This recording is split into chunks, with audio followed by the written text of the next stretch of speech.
Welcome to Lynn Cullen Live. Talk radio without the static.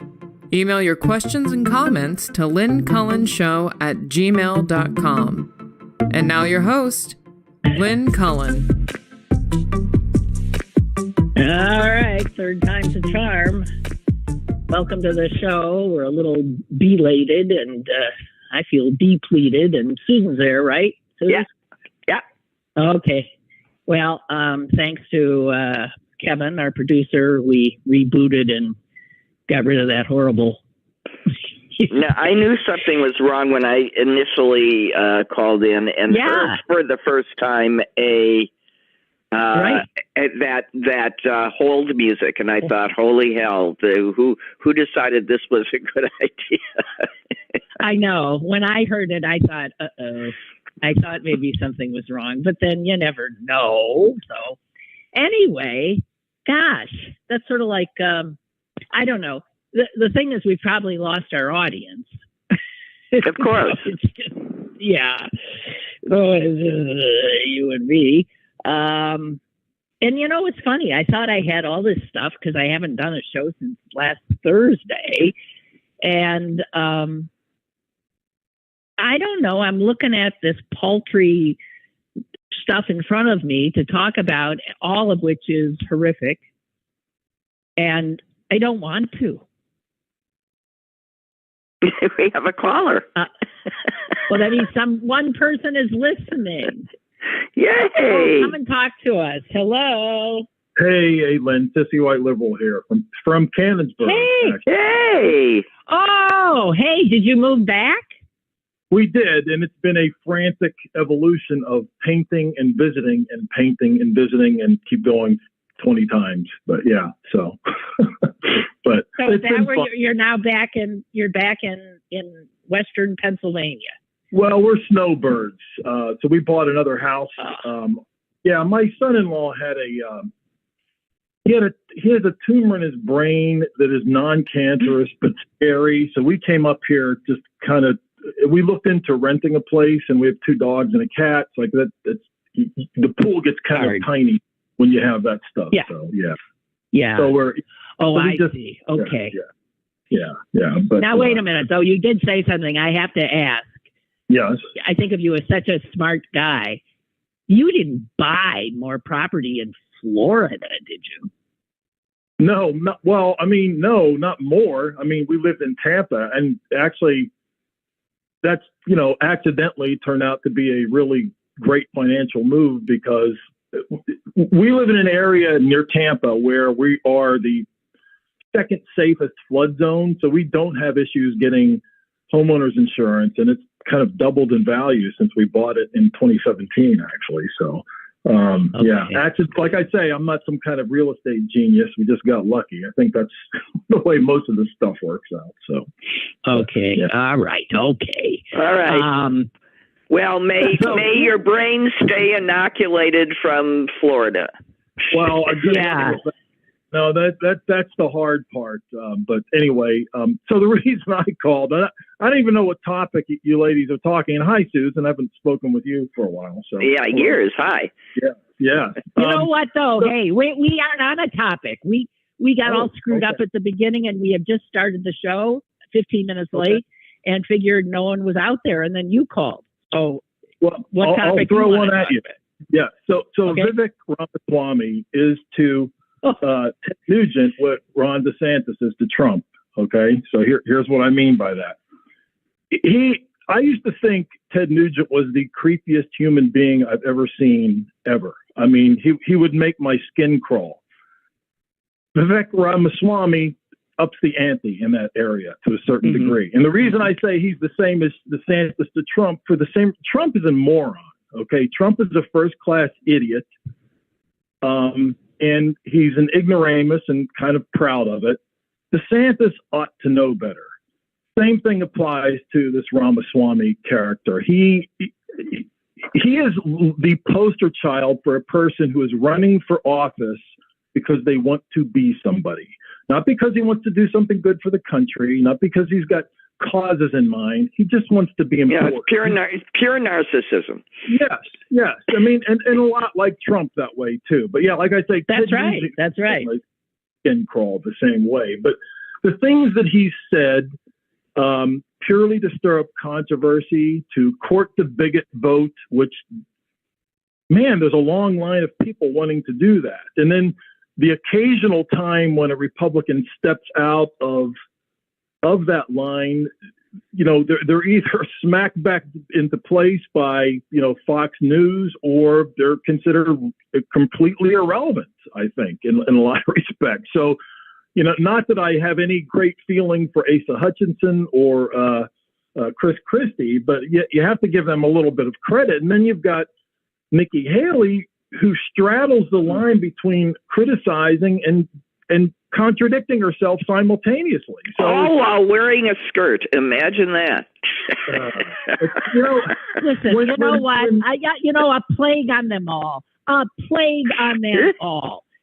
Because that party is a clear and present danger to our nation, and I wish every single one of them nothing but ill.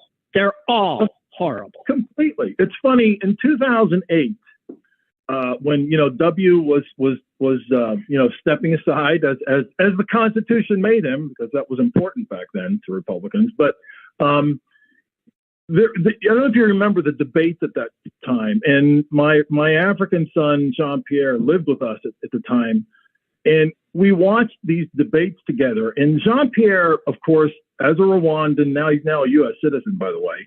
As a Rwandan, watching these people debate, and I don't know if you remember, they were tripping over each other to kind of say who was going to get beat up worse by Arnold Schwarzenegger. That was kind of the thing that was going on. But what Jean-Pierre noticed about them then is how completely unserious they are about just about everything. Nothing had any relevance.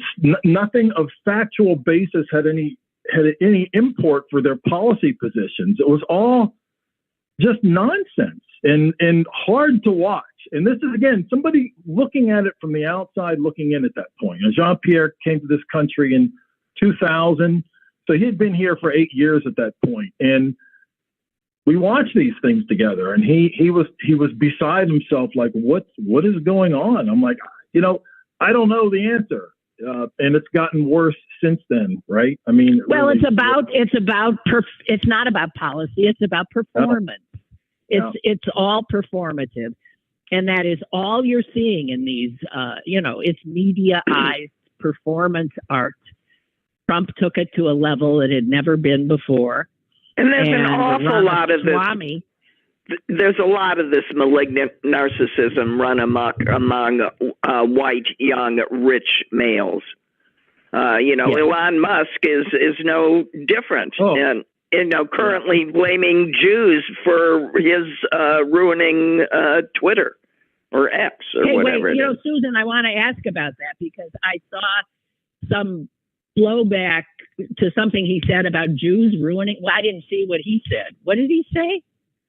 I'm not quite sure what he said. I don't want to misquote him, but somehow, I mean, they ruined his site. They caused his site to be now worth half what it was, and that they was very clearly Jews. And I'm just saying that might be the case, but well, you know, maybe that chip that we put in his brain to make him do really stupid business decisions actually worked. You know, maybe it is our fault. He's a kind of a case study in just absolute. What is going on with us in society that we impute all of this virtue with somebody who has a big checkbook? Like, I don't get it. He deserves almost. Well, we have always. What do you mean? You get it. This is a culture. This is a culture that values wealth above all. And I mean, they're just like Trump. They're all the same. Yeah. Except Trump's not. Hey, you know what? I do want to say this. Yeah. Here's how I found what Howard Feynman, former journalist, I don't know if he's still a journalist, did tweet, refuse to say X, did tweet this to Musk. Hey, this is your verkakte, look it up, site. That means it's Yiddish for fucked up. Right. This is your verkakte site. But stop blaming Jews for its problems. I get that blaming Jews spurs neo-Nazi and MAGA traffic, but in the process, you're helping to destroy our democracy and any shred of decency left in our public life. Enough. Well, I mean, that sort of scapegoating, I mean, it has been going on for, like you said, for a long time. It's all part of the same stuff. And I have to tell you, a lot of the Trump, I listen to a lot of old rock and roll and old soul. So the song "What's Going On," it just makes me feel really horrible listening to it, because it's the same old stuff over and over. Sure. Marvin Gaye wrote this song in the late 1960s, early 1970s, and it's still the same stuff over and over again. But I have to think a lot of this bigotry is fomented directly by Republicans on not just on the basis of votes, but because they appeal to the non-educated, thinking that making them think that their economic lot in life is because of the extravagance of a welfare system, which, by the way, benefits white people more than 2-to-1 over black people. Just for the record, most people don't understand that, but that's beside the point. The point is it's not overly extravagant. When I taught microeconomics at a local school here, I used to have a diagnostic quiz, and I'd ask them, what percentage of the federal budget is dedicated to cash assistance to the poor? Just like that. And I would get numbers ranging up to 50% on that, right? This is what people thought. And they're mixing that up with the Pentagon. Yeah, no, I mean, it is what we spend on something like that is a rounding error on the federal budget compared to lots of other expenditures. And one of my friends, like to say, look at these Tony neighborhoods around Washington, D.C. Point to any of those houses and you tell me which one of these rich, upper middle class people advocate for poor people. Show them to me. How are these people getting rich? It's so confusing people as to the cost of these welfare programs, whether it's something basic like Social Security, which benefits everybody, or specific things like the Affordable Care Act, or again, TANF, or any of these other things, is part and parcel of who they are. Just lying, and they've taken lying to a level where you could pretty much say and do whatever you want. Clarence Thomas certainly has proved that. Like, he got gigged in one of his first, I guess there's a financial document they're supposed to turn in when he was prior to being a Supreme Court justice. So he just stopped reporting it, and nobody said anything to him for the longest time. And now it's making the news again, but does it really matter? No, because he's apparently untouchable. No. Yeah. He's untouchable. I don't know. Look, we've gone to hell in a handbasket. I can see where anybody looking on is distressed, to say the least. And I don't know how we recover. I don't know how we claw ourselves back to some place where some sense of honor and or decency and or truth telling is expected from the good news who would be Lynn, our leaders. The good news is, Lynn and Susan, our generation is dying, and that's good news, right? Yeah. We are members of the worst fucking generation. The baby boomers are fucking horrible human beings. Period. They are. And now, come on. You can't tar an entire. It's like astrology. If you got born under a certain star configuration, I mean, I refuse to be lumped with these people. But we are, though. There's a class of people that again, benefited from all the public investment that the greatest generation basically did. That's how we got where we are. They act like they did it themselves. Great public schools, great infrastructure, whether it's transportation, communications, you name it, all these public investments, and they think they don't have to keep them up. And they do. And the good news is the younger voters aren't like that. They don't have the social hang-ups. They understand the economic benefit to having a rising tide lift all boats, not just the wealthiest. You know what? I do see heartening things in the younger generation. Okay. We'll see. Yeah. But the fact is, this MAGA crowd, they have begotten a lot of children as well. Those children are indoctrinated in hate and all of this ugliness. Just because all the young people you bump into or I bump into are wonderful and liberated from a lot of this materialism and commercialism and all that, it doesn't mean that we're seeing the bigger picture. I think every time you rely on the young people, you're going to be, they're people. And people, I have discovered, are disappointing. Well, you make a good point. Aggregate. Yeah. No, the aggregate. So there's a family that I know here. The mom and dad they've been friends of my wife's and I for a long time, and they are Trumpsters. Their kids are besides themselves.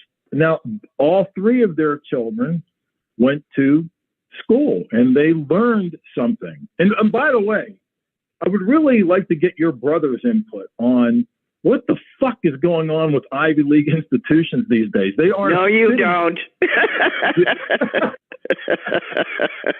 He retired for a reason. Oh man, but they're spitting out like. Why isn't Yale? Why aren't Yale and Harvard looking to yank the credentials from these people, for God's sakes? Because whether it's Josh Hawley, where you are, Susan, or Ted Cruz, or DeSantis, that's right, or Ramaswamy, all of them. There's a long list of them. Like, how did you get into an Ivy League school and manage to not learn anything? But again, with Ramaswamy, it's all about his personal, games in life and nothing more. It's about gaming. It's game playing. It's gaming the system, and it's not. I mean, you're thinking these are not serious people. These are not people who care about anything beyond themselves. And it's scary as how many people watching their performance don't understand. Yeah. That's exactly right. And enjoy it.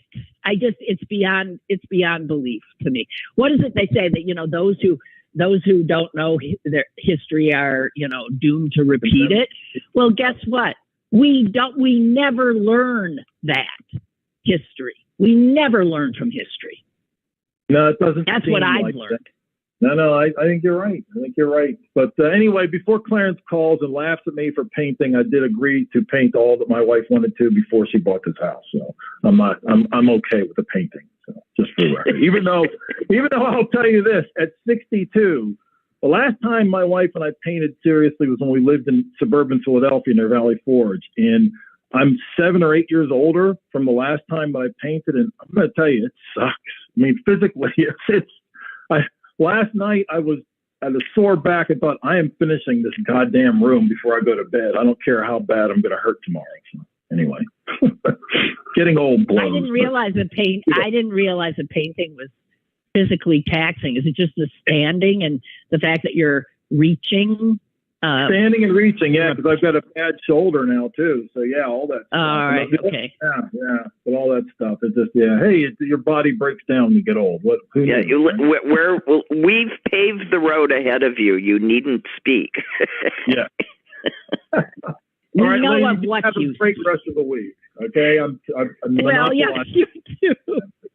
You too. Thank you. Take care. Bye. Thanks. Bye. Well, it was a delight that you called, and it's why we left you on so long, because I don't know. Got nothing to talk about. That's anything but depressing. Although, Susan, I found one thing that is so unbelievable. It's a work of art from an indigenous Mexican, let me find it, peoples, long gone. And it shows a woman in childbirth, and this is the indigenous people known as the Huachol. I don't know, Huichol. They were in the highlands of central Mexico some 15,000 years ago. That's how old. Okay. And there is this amazing artwork. And it shows a woman, a baby coming out of a woman. But on top of the woman, you see a man. I mean, he's above her in the picture, and he's sort of splayed out himself. And apparently, this painting or whatever it is shows, I'll just say what this says. According to their ancient traditions, both men and women would experience the pain of childbirth. And here's how it was done. The father would position himself on rafters above the woman with a rope tied around his scrotum. And while the mother would have contractions, she would pull on the rope while giving birth. How come I didn't get to do that? Yes, I will. Yes. Well, I do remember being vaguely aggravated when my husband, who was helping me through this labor, would tell me as soon as he's watching my labor pain on a graph on a machine in front of him, and the second that it dropped from the peak, he'd say, "There, it's over," and I go, "No, it's not."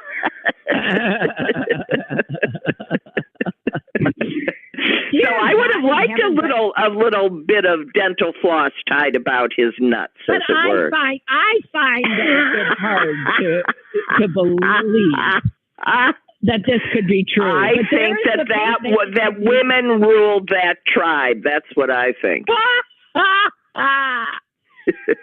So the man is suspended over her head throughout the labor with a rope tied around his testicles. Is that not the most... Well, alternatively, maybe it was a form of birth control. Well, that would be too. I mean, of course it would. You'd think twice. And yeah. Whoa. Anyway, the picture is marvelous. There are some people who dispute this, saying that it was not. I mean, the art is real, but that it couldn't possibly have been. Well, I don't know why it couldn't possibly have been. Well, someone thought it up.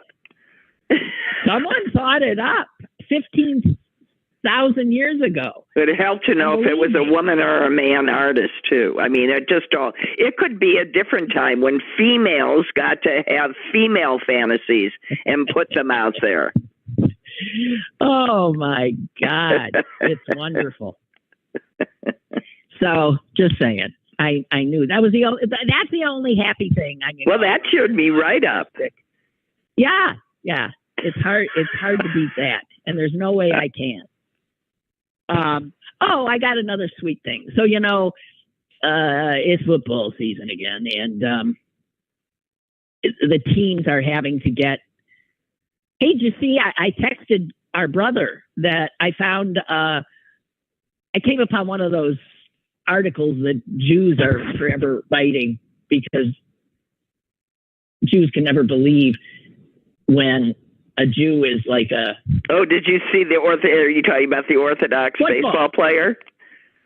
Well, no, I'm not talking about the Orthodox baseball player. I'm talking about the fact that the Green Bay Packers have a Jewish running back.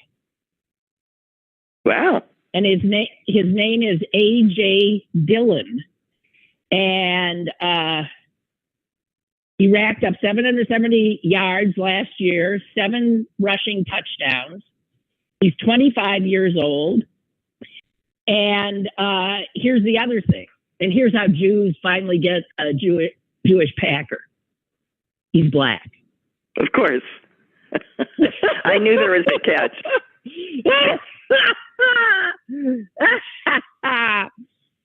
It says he spoke to the B'nai B'rith Youth Organization Jewish Teen Movement's convention last year and shared his experience as a Jew of color and joked about missing Hebrew school for football practice as a kid.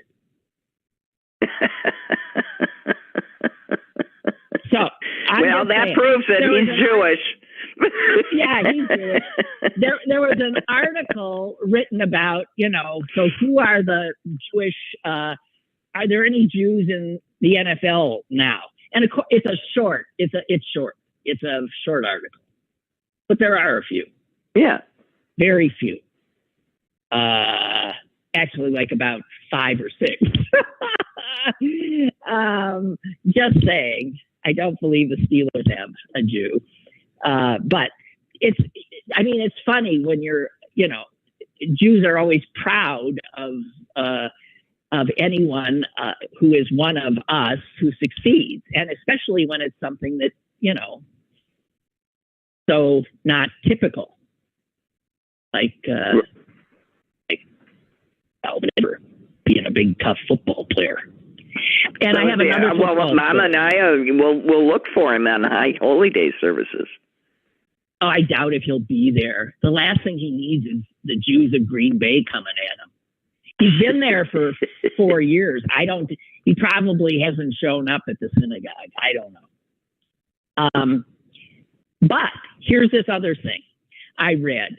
So, the teams had to decide who was going to make their teams. And that all happened last week. They had to cut finally all these poor guys who were, dreams were shattered and, at they're the last one to get cut and that's it. And I always so feel for them. They're young people. And I just mentioned the A.J. Dillon guy, the black Jewish Packer. I'm going to tell you about a Steeler who is 25 as well. And he's a defensive back. His name is Elijah Riley. And he's played in the NFL for like 4 years, but bounced around and sort of made the taxi squad and never really, never. And this was his shot this year with the Steelers. And he was the day that he would find out last week if he made the team or not. You know what this kid did? He went to the place called Phipps Conservatory, which is this beautiful glass building in which incredible plant arrangements, plants are. It's glorious. You can lose yourself in there. And his fate was being decided, and he's wandering around in Phipps Conservatory. And I think there's something so sweet about a 25-year-old man waiting to find out, and that's where he chose to go. And he said he stayed off his phone. He went to the conservatory. He kept walking through the gardens. And when he realized it was 4 and he had not gotten a call, he knew he'd made the team. And he was just beside himself. There was something so cute. And I saw an interview with him. And you could eat him up. You could just eat him up. God almighty. They're so young. He was born in 1998, for God's sake. Incredible. They're so young. Yeah. Margaret is talking football. She says, the Colorado football team, amazing. Colorado? Are they? Oh, right. Is that, what's his name? Deion Sanders? Is that who's got him? Yeah, Colorado, I think. Yeah, Susan, this was a... Oh, yeah, he's coaching. Yeah, he's coaching.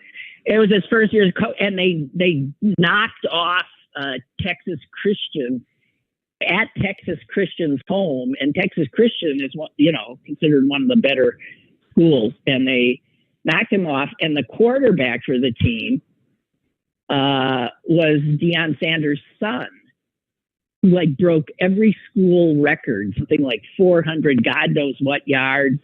I mean, on the ground, in the air, no interceptions, and there's this other guy who's beyond belief. It was unbelievable. It was unbelievable. And there was another big upset yesterday in college football with Duke, which is not a football school, knocking off who? Clemson, I think. Not that I act like I care. I don't, but I do read stuff. And you know what? Yeah, and you know enough to know when something is unusual and amazing. Right. And also, do we? Are you into the tennis thing? Oh yeah, yeah. We've been watching. Yeah, I'm not really, but we've been watching. Because you got a lot of Americans, and you got two American guys playing each other tonight in the quarterfinals. Yeah. Both young guys. It's a whole new, it's not the people we might have known. Right. Anymore. Right. It's new guys. And I don't get it. I have trouble with the sound of tennis. With the better than pickleball, I hear. I guess that's true, but it's the squeaking of the sneakers on that sound, the squeaking as they move, and the grunting as they expel air. I mean, that is the sound. And then well, yeah, you wouldn't like boxing then. There's a lot of grunting involved.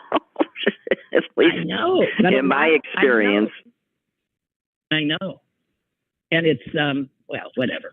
So, okay, so Susan, we have avoided all serious topics. I have one more. I am really trying to. I just can't.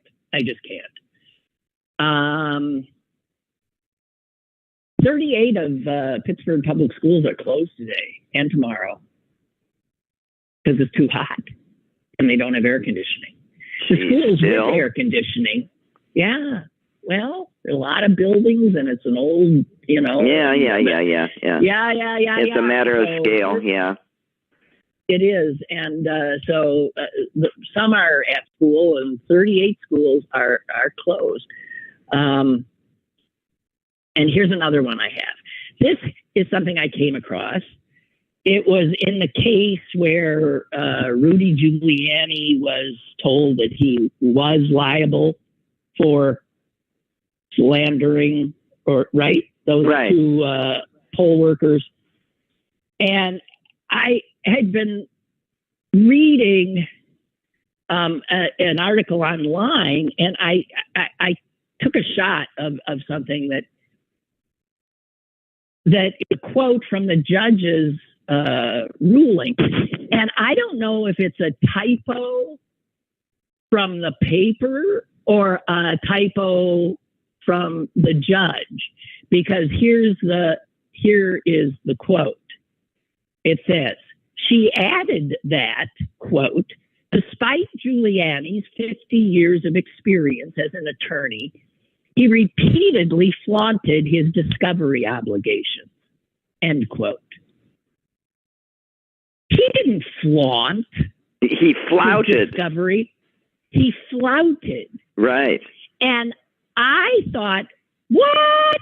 I mean, it's just totally, it makes no sense. He flaunted his, no, he didn't. He flouted. So is that a misplaced N that got in there, or does the judge not know the difference between flaunted and flouted? Or did someone, I have no idea who the guilty party is, but that's just one of those things that makes me nuts. People not knowing it. I know it makes me into a snob. It does. You know, another one is when somebody says, I was taken back. Right. You weren't taken back. You were taken aback. Correct. Right. But see, people like me who get, you know, my panties in a twist because of silly things like that.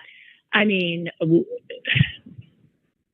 tough because it is usage that creates the meaning of words. But I got news for you. Flaunt is not flout. Hey, did you see that ship they found, the shipwreck? Yeah. At the bottom of Lake Michigan? Yeah. That even it's like perfect. It's perfect. Like they said the dishes were still stacked in the cupboards. And everything was just totally, and it's from like 1860. It's been down there for almost 200 years. And everything's perfect. And then I thought, oh my God, those poor people on that boat. And then I saw that the boat was taking on water. They knew it was going down. And no one died. And they didn't die. They got into some little, lifeboat or something and rowed to shore and made it, although they were hyperthermic, or they were cold as hell and in real trouble. But they made it to shore and landed on the shores of lovely Algoma. Algoma. I'm just placing it. It's a place named Susan and I would know.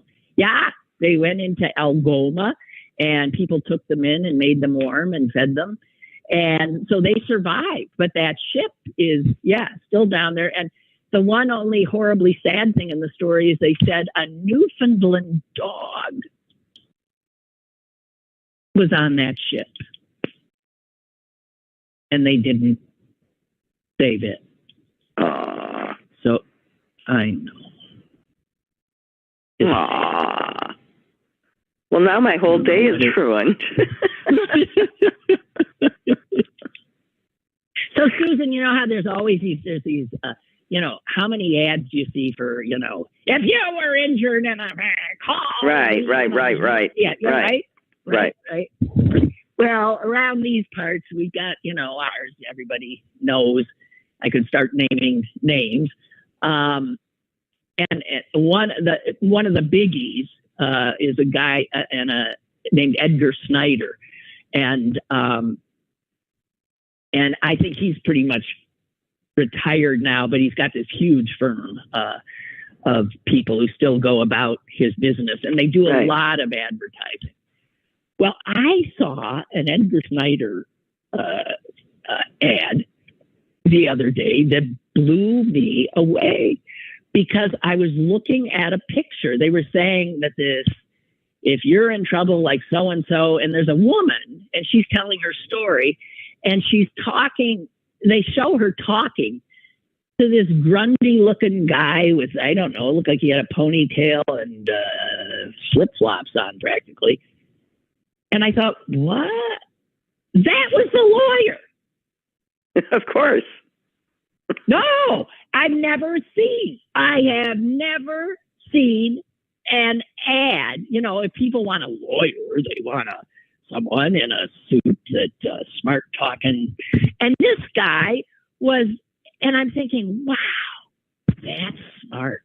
Because Edgar Snyder, we see lots of their lawyers and they all look very professional. This guy doesn't. Right. Looks like someone you could talk to. That's right. And I'm thinking of all the people that watching that ad wouldn't have thought, hey, wow, I'd like to talk to that guy. He looks like me. I thought that was so smart, so progressive. Well, it's what a lot of lawyers look like. Yeah, but I mean, I think that's sort of it was a gutsy move on the part of Edgar Snyder folks and advertising, because it's not. Did everything an advertisement is supposed to do. It made you, after seeing 5 gazillion of those ads, it made you sit up and take notice, and then in the end, give it a positive review. I mean, how could an ad not be any better than that? That's right. How could it be any better than that? So, Susan, are you sorry you weren't at Burning Man? No, I've never understood why anybody would want to go to Burning Man in the first place, but this year, geez. And then, I'm sorry, who cleans up that crap? So they go to the desert. It's sponsored by someone. Someone has to clean it up, but maybe maybe they just let the desert be defiled. Who knows? I can't imagine.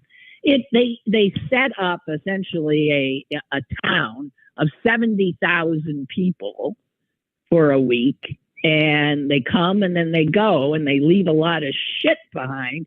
Somebody's got to clean that crap up, I would think. Well, there's a sponsor. There's a sponsoring company, but I really don't get hiking into the desert to, where you have to bring everything you could possibly need because there are no services. And you can't get a cell phone coverage. Right. You're going in.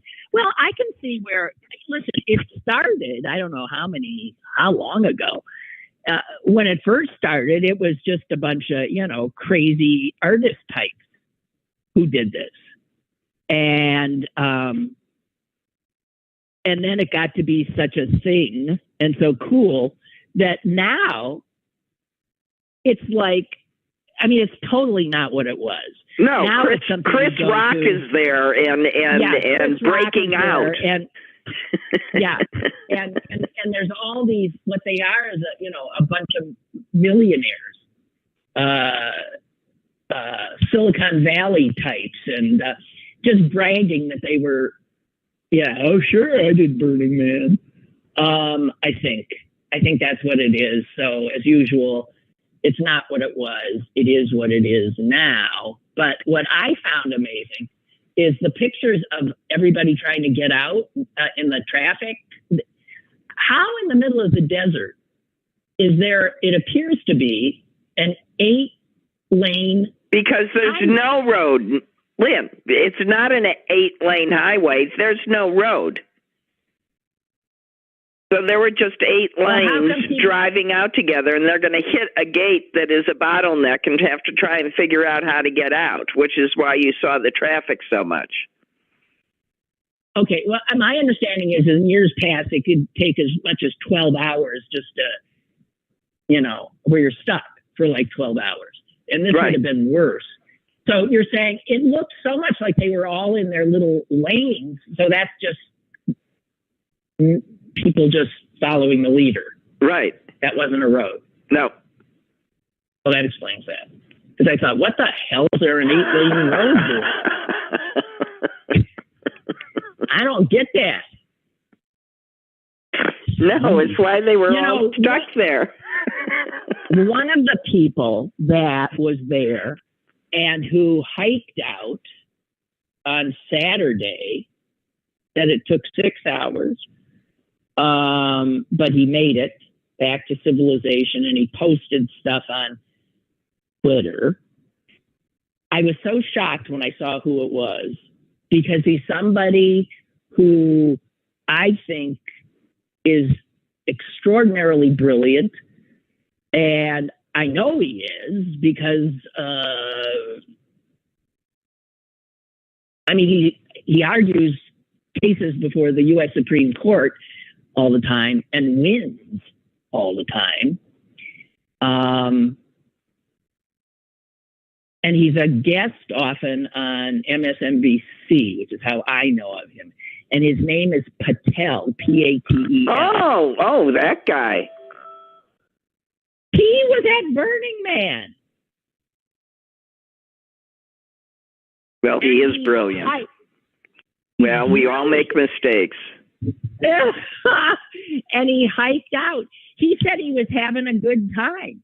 And he cautioned other people, don't do what I did. Just stay there because it's dangerous. And he told them how to he was so helpful, what they should have on their feet and blah, blah, blah, blah, blah. And it was, what a nice guy. What an incredible man.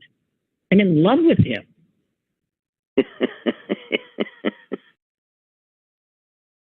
And I forgive him for being at, he even put a picture on his, Catchell, Neil Catchell.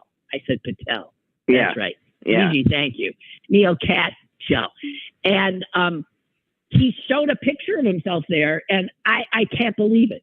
Because again, here's a guy who, that's totally serious. You can't imagine him ever laughing. Judge, that conservative Justice Ludig, the one who's broken from the Republicans totally and said they're a clear and present danger.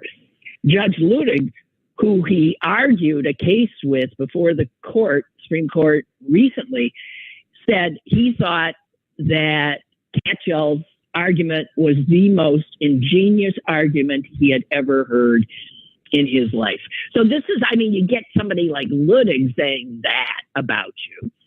And he posted a picture, this brilliant young jurist, a picture of himself at Burning Man. He is wearing the most ludicrous shirt I've ever seen and a beanie with a propeller on his head. I know. There was a time that no respectable jurist, even if there, would allow themselves to be pictured thusly. You got a certain duty to uphold the dignity of your office, and I don't care if you get a lifetime appointment. What? You were just saying it was smart for the one lawyer to be looking like a grunge in the ad because it shows you're a regular person. He was showing I might be a genius, a legal genius, but I'm also a guy who can be goofy and like to have fun.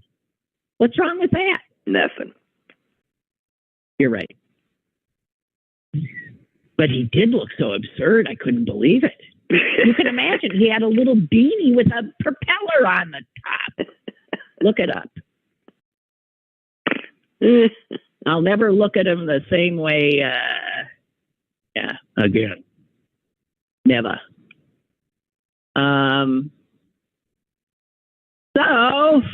I got one more. And I've lost my. Damn it. This is from. There's a picture that I have in front of me. It's a picture that was taken in 1963 at the Bronx Zoo. And a baby elephant? No, it's more in the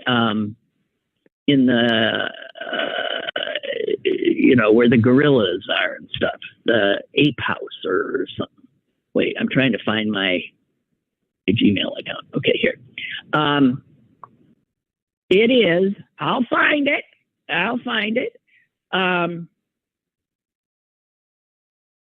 It's between the orangutan and the gorilla cages. And what it is, it's amazing. And I wish it was still there. Because above it, what you see is this big sign that says, the most dangerous animal in the world. And so obviously you see that, you walk over to it. And it's a man. It's you. Yeah. It's a mirror. Right. And they have bars on a mirror. So you're looking at yourself behind bars. You look like you're in a cage. Right. Is that not brilliant? Yeah, it is brilliant. They should have that at every zoo.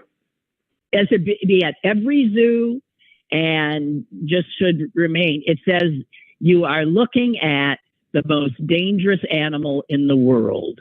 It alone, of all the animals that ever lived, can exterminate and has entire species of animals. Now it has the power to wipe out all life on Earth. And there you are looking at yourself. I just think that's beyond wondrously brilliant. And that's where Michael Jackson got the man in the mirror. I don't think. But there you go. So, you know what? I know we haven't fulfilled our hourly obligation, but we are beyond our normal end time. And I have somebody coming here in about 5 minutes. Okay. All right. To put me through my paces, my rehab paces. And I need to prepare myself. Okay. Go rehab.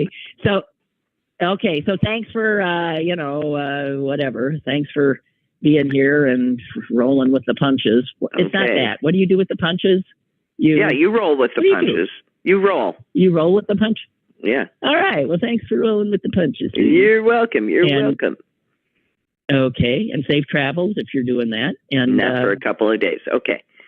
Oh, okay. Okay. All righty. Toodaloo. Toodaloo. Bye. Okay. Bye-bye. And I'll talk to Yin's guy.